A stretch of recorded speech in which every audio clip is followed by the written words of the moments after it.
We'll get started with Colt Keith, who would like to lead off. Start here with Chris. Hey, Colt. Hey, how's it going? As you got closer to being ready, and I know you were disappointed that the wild card series you weren't ready in time for that. Was it to the end, whether or not you would be like? Did you need that last workout to know that you were going to get activated for this? Yeah, up until after the Cleveland series, I hadn't taken BP on the field or anything like that yet. Took live BP when we first came here versus Paddock and Seawald, and just made sure that I was able to go in there, take real game-like swings and game-like takes without aggravating it, and it felt good, so we went ahead with it. Just to follow up real quick, was there nerves in that last workout then? Like you were like, okay, this is it. This is my audition, my physical audition. Well, not many nerves there. The nerves I had were going to Cleveland, just because. Well, I knew I wasn't going to be activated there, but once I watched the boys play in a playoff game, all the nerves were gone, and I was ready to get out there and help the team. So I was just more excited. Go to Cody on the left, or either one. Yeah, cold off that. How good did it feel to come right up and get a base hit after missing some time? Yeah, it was great. I was really happy with how I was seeing the ball, and I was happy with my body physically, with how it felt to get a swing off and hit a ball hard for the team. And it's always good to start off good like that, and hopefully I can keep that going. How much are you kind of still managing some pain or soreness at this point? Yeah, I got a lot of meds in my body, and we're still doing rehab daily to keep progressing my injury. But I'm good enough to go out there and give competitive at-bats and get my A swing off, and I can still help the team in the box. We'll go to Evan in the second row. Colt, just a question on this season for you. I mean, you're drawing more walks, you're hitting the ball harder. What do you think has kind of led to both of those advancements for you this year, going from year one to year two in the big leagues? I think there's a lot of factors. The main one probably being just being able to slow the game down.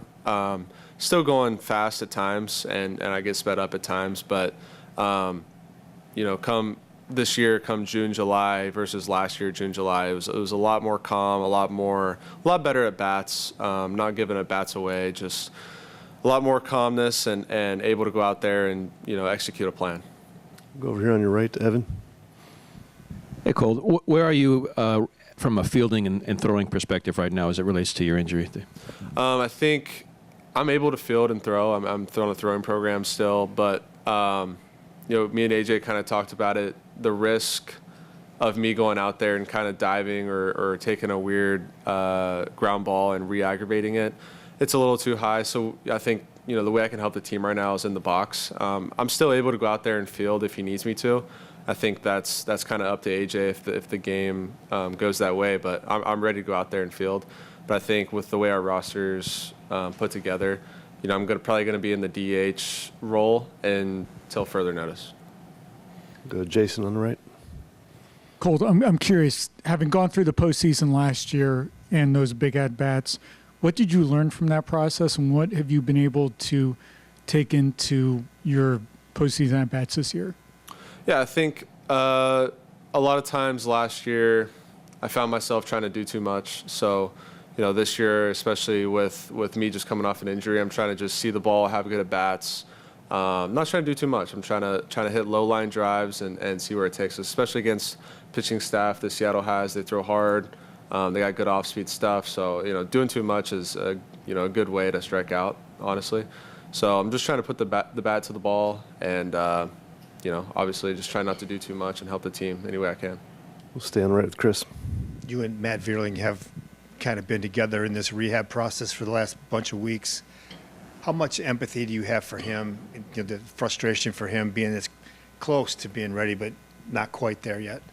Yeah, tough year for Matty, coming out of spring with the shoulder and then now the oblique. But, I was with Matty when we were going down that stretch at the end of the season, and then I was in Cleveland, he went to Toledo. But, yeah, we've been rehabbing together. We're both working hard. I know he's trying to get back, and, it sucks to see him go through this. But I think he's confident, and I'm confident in him that, he can come through this and help us in the next round. Go to Evan again. Up until last night, you've been kind of a spectator for the last 2 weeks of some really wild games and some really wild highs and lows over that end of the regular season and playoffs. What's it been like? And like, what has kind of been your role as you're just watching and not really able to participate during that 2 week span? Yeah, it's been horrible having to watch from the couch. You know, I always want to go out there and help the team win. I know I can give at bats, and it sucks not being able to. But you know, watching the team, and I do like where we're at. I know we didn't do well the last couple weeks of the season, but I like the way we're trending here in playoffs, and I'm excited that I'm able to go out there and actually help the team this time. Jason? You mentioned the final couple weeks of the season. Was there anything you think about that run and the result of it that kind of rekindled last year's mentality into this team? Like, you know, instead of playing from ahead, you know, you guys are, you know, kind of found yourselves maybe a little bit more in the underdog role again? Yeah, that's true. I never thought about that, but I think this team and how we're built as individuals and as a team, we're a grindy team. I think that we're going to do better having to scrap away and put out good at bats. And, you know, I think we do play better as an underdog, you know.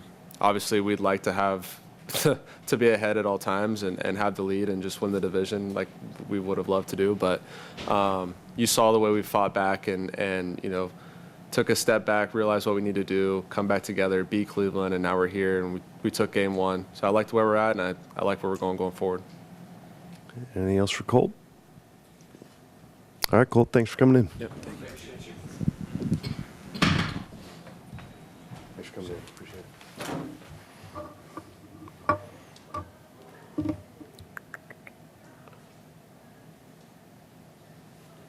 We're expecting Andres Munoz at 2 o'clock for those interested. Andres Munoz. All right, we'll get started with AJ Hinch. Let's lead off. Go to Jason in the middle.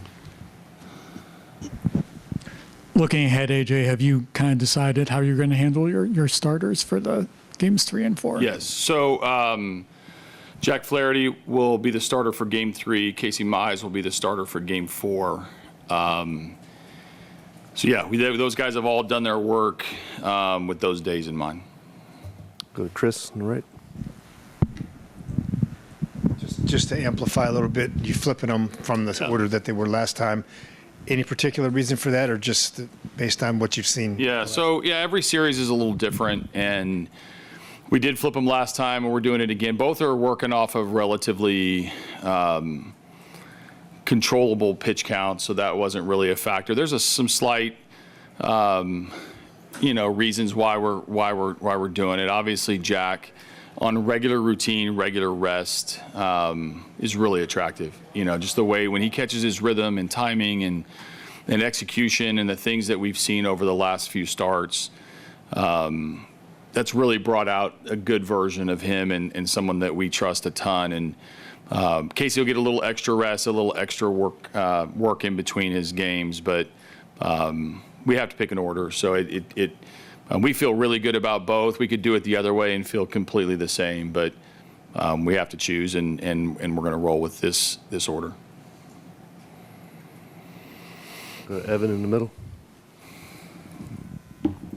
AJ, we talked to Colt earlier. Obviously, he's happy to get back. But with you getting him back, how much does that help? You know, both the chess match, and then also just having him in the lineup. Yeah, I mean, he's someone that we've relied on hitting all over the order, whether it's at the top for a really long time, the middle. Now he's slotting in the 5-hole, which is a really key spot, especially as I stack Carp and Greeny, and he's right behind Torque, and so we have a lot of left-handed hitters. I'm in our top 5, and I may hit him 6th, you know, maybe even as early as Tuesday or Wednesday. So I think for him, that bat quality is something that we missed while he was out. It strengthens both our order against the starter, but also our bench. I mean, Wenzel, who I played, you know, I mean, every day of every game, and putting him on the bench is not an indictment on him at all, but it's a very useful player that I can deploy whenever the game dictates it. So It's almost two and one, where the switch hitter and his ability to play all three outfield positions, I see it as a great strength by adding Colt in the DH spot and having Wenzel. So I think when the lineup rolls around, and Colt is a hit collector. Like, he's a guy who, when he gets going and he has a controlled swing and he can use the whole field, he's an important cog in our order. The thing that I like the most is when his zone control's in there, and he can hits matter, especially in the 5-6 hole when good things are happening above him. Go to Chris on the right. Luis Castillo obviously is good against everybody, but he's been really good against you guys. What is it about his repertoire, his mix, his attitude, maybe that has been tough on you guys? Yeah, I mean, he's a great competitor. He has a plan. He's not just a stuff guy, and very similar to Kirby. He has a way to entice you to want to swing, but he makes really difficult pitches, so he can live at the top if he wants to. He's evolved to having 3 true pitches as opposed to the high-end fastball, and he used to be a pretty heavy changeup guy. Now the slider's gotten better. The comeback sinker to lefties we're going to have to pay attention to. He pitches great in this ballpark. But there's a lot to cover when you got to deal with the fastball up. You got to deal with the slider. The changeup's always there. He can sink it. He seems to pitch under controlled emotion. You always see him interacting with the crowd or interacting with his teammates, or being when he wins the big moments, you get the pump fist and all the things that come with Louis. And so I've seen him from the other side a lot. I don't know him, but seems to thrive in big moments, and we're going to have to beat him at his strength. He's not going to concede and cave and give in. And we've had a hard time with the knockout punch, so to speak, against him. We've been able to piece a few things together. We need somebody to deliver a big blow. Go to Jeff on the left. Late last night, Ding and Jake were sitting together, and Jake was literally patting him on the back. And Jake could be bitter right now, but I just wondered, how much has he helped Ding develop? Yeah. And what does Jake do for the vibe of everything? Yeah, it would be outside of Jake's DNA to be anything other than Ding's biggest supporter and a great teammate. It was a year ago this week where Ding was, watching from the sidelines and in the dugout, Jake catch every pitch of every playoff game. And so I know roles have changed a little bit, and Jake's not getting, near as much playing time as his ability deserves or even his impact deserves. But man, it's hard to take Ding out of the lineup, and he knows it. I know it. Dylan knows we trust him a ton, and he's a great support system. Jake is a great support system for Ding because of the growth that he's helped him step by step along the way. When Jake came back off the injured list months ago, he was first to help Dylan learn the league, learn the responsibility, learn how to play. When you're sore, when you're beat up, because the pitchers deserve a catcher who's all in. So we have 2 of them. I wish I could play them both. Because they're equally impactful on the presence of our team.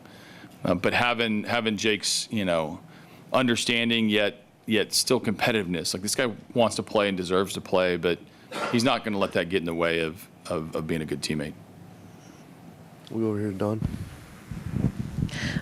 You've mentioned the bullpen a couple times along the way lately. But for those people who are maybe first getting a look at this whole pitching concept, the pitching chaos concept, what is it about your relievers that gives you the confidence to be able to experiment a little bit with the starters? I think it starts with the character of our players. The culture on this team is to offer something every day to a win, and not get caught up in perceived roles or expectations or even the reasons why we do what we do. Like, we want to use our whole roster and make it really difficult on the other side. And so when you have players who buy in, under the same umbrella, common goal, common desire to be a winner, we get to do a lot of creative things. Now, it's all about putting players in position to be successful, and then they have to go out and do it. It's not a magic potion. It doesn't automatically happen. It does take some getting used to pitch the 5th inning one day and the 8th inning the next, or pitch 1 inning this day and 2 1/3 the next.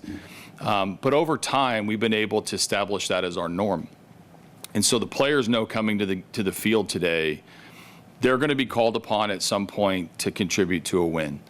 And sometimes I call their number, sometimes I don't. Sometimes I ask a lot out of them. Sometimes we need just a little small contribution. And we've got to be okay with any of those outcomes when we all, get on the line for the national anthem, or we all come out for the first inning.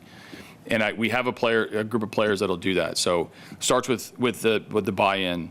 You follow that up with extreme strike throwing and immense confidence and trust amongst the pitching department and me.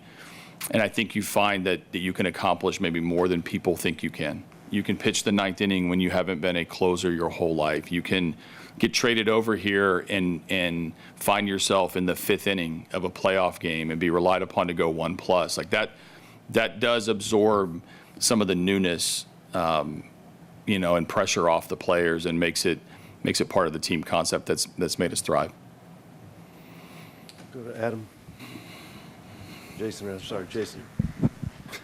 As someone who appreciates a little bit of unpredictability, what was your reaction when you saw Kane Lee go to the fastball there after about 20? It's a good reminder that's the number 1 pitch, right? We have to put fastball down at some point.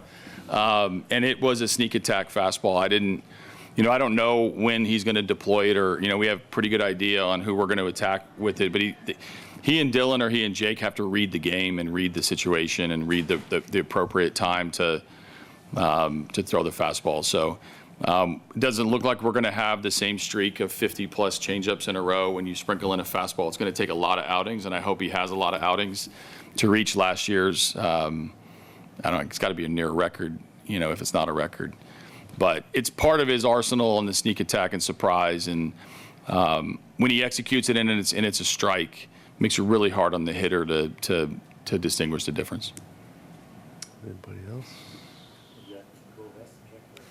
Okay. All right. Thanks, AJ. You got it. All right.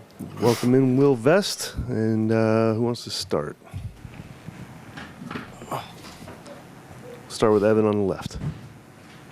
Hey, Will, can you just kind of take us through last night, those 2 big innings, and then did you think in the dugout that there was any chance that you might go out for a third? Yeah. I knew I was pretty efficient in the first inning, so I had the opportunity to go back out for the second, and then I think the competitor in me kind of took over, and I asked Skip if I could go back out, and of which he responded no pretty quickly. But passed the ball to Cater, and he did a phenomenal job, and we came out with a win. Go Ryan. Hey, Will, how you doing? Yeah. When you were here as a Rule 5 guy, you got your big league debut. How different are you as a pitcher now? But what did that experience of being here, getting big league innings, essentially coming off a year where you barely pitched in AA, and what did that mean to you, and how did it help you grow? Yeah, I think you learn a lot in this game and in life from failure. And I had some good successes that year, and I had some failure that year, and I learned a lot about myself, out on the field, and then also mentally in this game. And I think very rarely do you see guys come up to this league and succeed. If they do, it might be for a little stint, kind of like I did, and then they'll regress to the mean a little bit once the league figures them out. So there was just there was a lot of learning throughout that year for me, which I carry with me today, and I'm thankful for all those learning opportunities that I had. Go Cody in the front. Well, Kyle Finnegan's obviously been really big for you guys. What have you learned about him or appreciated about being his teammate since the deadline? Oh, it's been awesome. I feel like we kind of mirror each other and just like our passion whenever we go out there. The guy gets out there and competes, man, and he's been doing it for a while, and predominantly been a closer and gets big outs and big moments during the game. And so, I love whenever I see him running out there. I know we've got a good chance. Go to Dawn on the right. Well, for people who maybe haven't seen this kind of untraditional bullpen roles, right? Like there's not a setup guy, there's not one closer. Can you explain to the outside what it's like to be part of that mix and know that maybe you get in the 5th, the 7th, the end?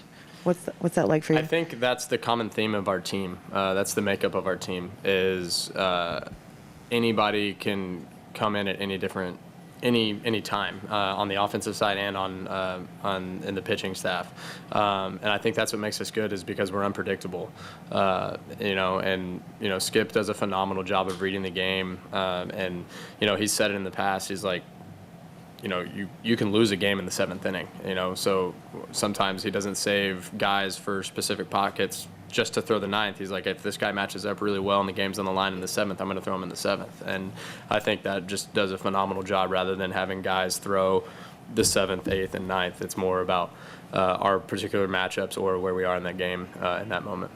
And these guys that you're with in the bullpen, what makes them, what's so special about them that allows no Hinch to do egos. stuff? There's not any egos on our team, which is it's fun to play with. The guys are just we celebrate the wins because we know it took everybody and everybody played a part in that game, and so it's so rewarding after the games when you come in and we get to all celebrate together, and I think that's what makes this team special. Is it's just we're all one unit pulling in the same direction. Go to Jeff on the left. As somebody who thrives on adrenaline, what's it like pitching in that atmosphere last night? And can you hear it? Can you feel it? Do you not hear it? Tell you what, this place was electric. It was fun. That's kind of what you dream of when you're growing up is playing in front of crowds like that, and it makes the game special. It was a little tough here, but PitchCom, the playoffs, you got a little special tube that'll make it a little louder. But it's still the same game, just with a little added extra noise.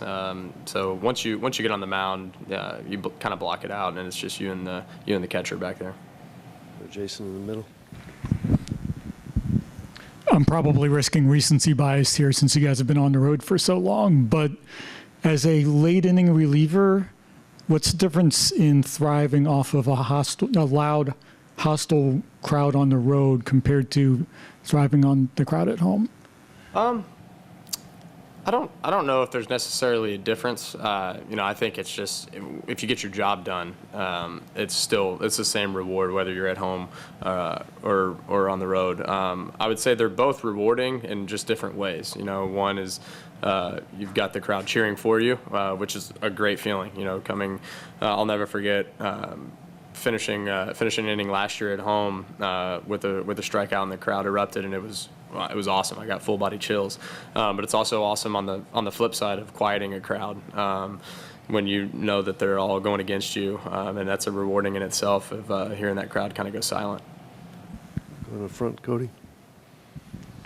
I think it's 13 straight days on the road. What have been the challenges of that for you? Did you pack enough clothes? What else? Laundry with toddlers, or a toddler learning how to use the bathroom. That's probably, first day came in and did the laundry. But that's the chaos of it, and you kind of just embrace it, and that's what's fun. My wife, after we won to Cleveland, she was just like, all right, on to Seattle, and I was like, could be another month of this. You got to strap it up. So they're used to it, and we are too. It's just kind of the lifestyle of this game, and that's what's kind of fun about it. You get to travel and see the whole country. Go to Evan in the middle. To go back to the Rule 5 question, I mean, obviously when the Mariners returned you to the Tigers, I think it was July of 2021, would you have ever anticipated that you would have thrown like 60 innings the next year, and then, fast forward to now and you're pitching in huge playoff games against the Mariners? Like, would you have ever thought that when they returned you? Yeah, I remember that year, Jared Kelnick had come up, and he was a big prospect and struggled when he first came up, and he got sent down. And I remember Kyle Seager talking to him, and he had mentioned, listed out a few of the greats in the game and said, hey, this guy has been sent down. This guy has been sent down. And those guys turned out to be Hall of Famers.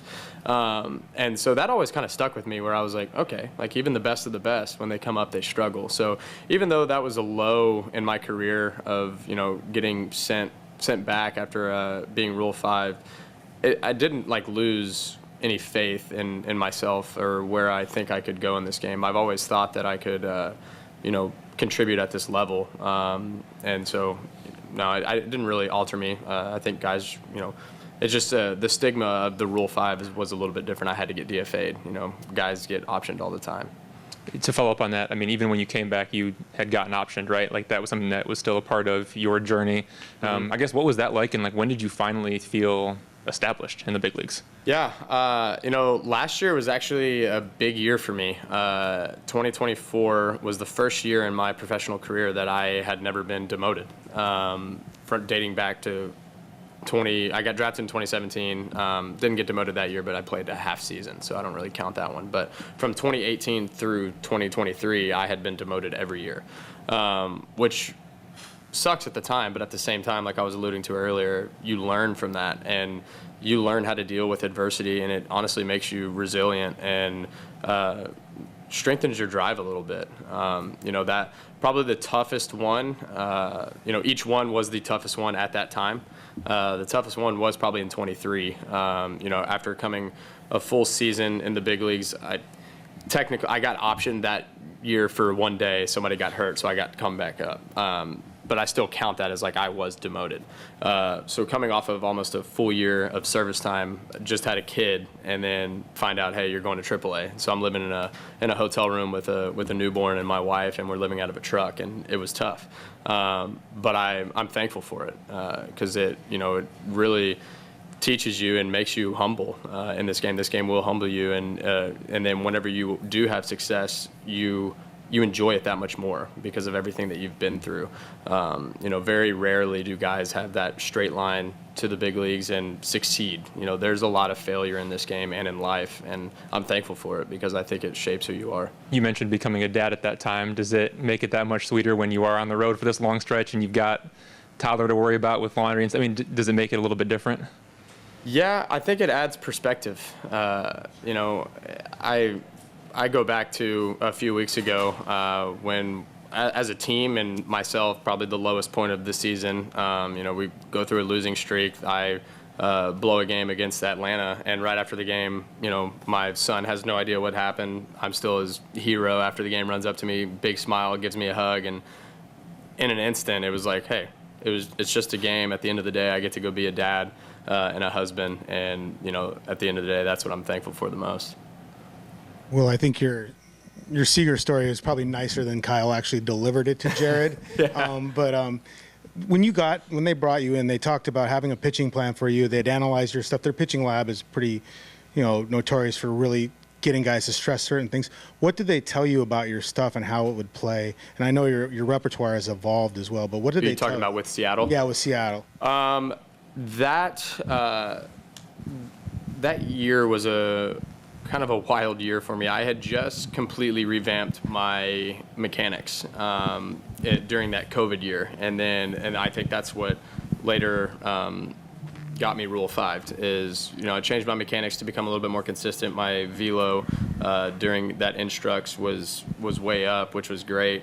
The biggest thing that stuck out with them is they loved my changeup and wanted me to throw it more. And I think dealing with trying to get big league hitters out, and then also throwing at that time was probably like my third pitch, trying to make that like my first pitch was like a difficult transition for me, and I think that's what it messed with me a little bit. Not to their fault, I didn't execute, but they wanted me to rely on the changeup, or that was kind of like the big thing that stuck out to them that they really liked, and why they had Rule 5'd me. And then it just didn't help that my velo was the lowest of my career that year, and when that goes down, everything else doesn't play as good. So yeah. All right. Will, thanks for coming in. Yep. Thank you. Jack Flaherty will be here shortly.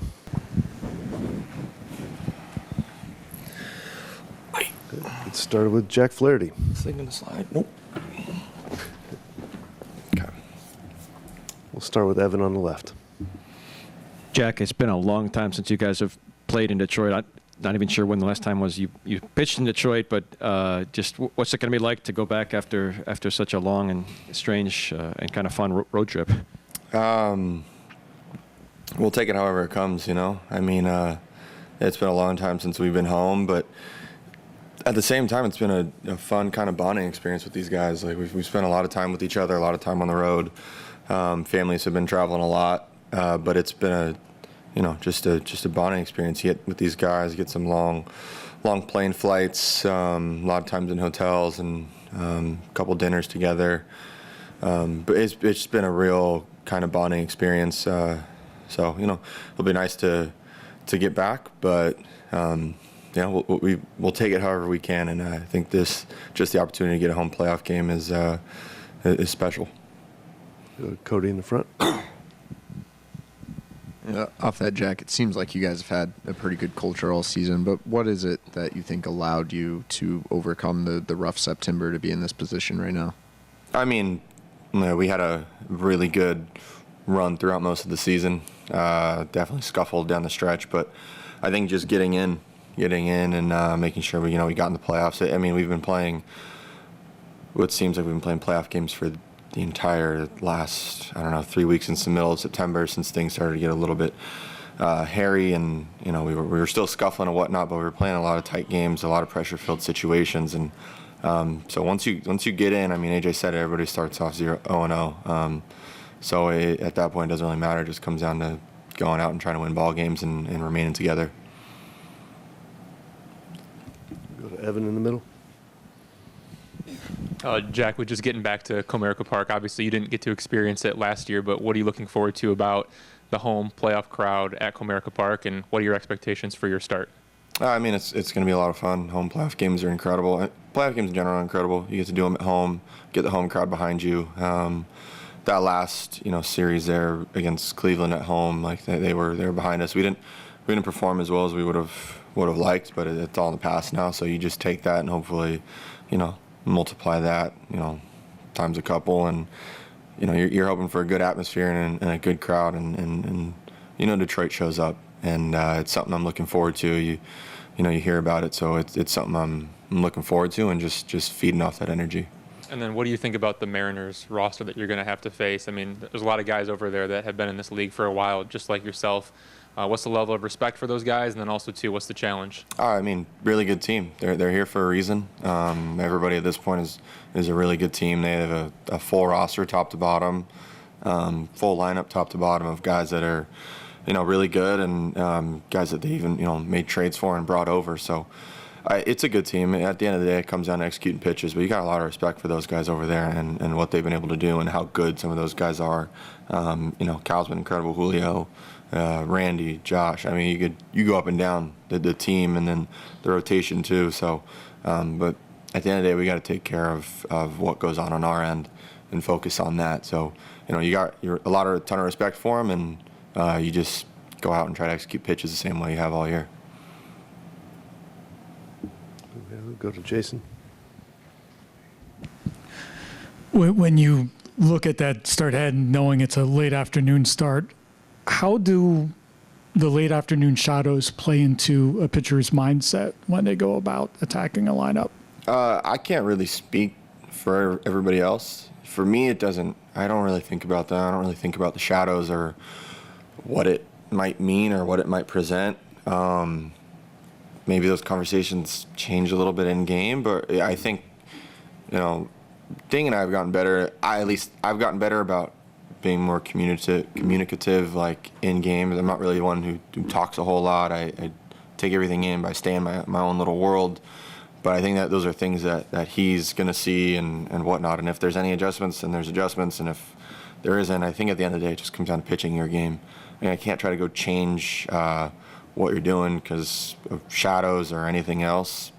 I think this game comes down to pitching your game, pitching to your strengths, pitching some of their weaknesses, and executing. That's what it comes down to. You execute, good things happen. How's that line of communication improved on Dingler's end? How has he been able to kind of improve that?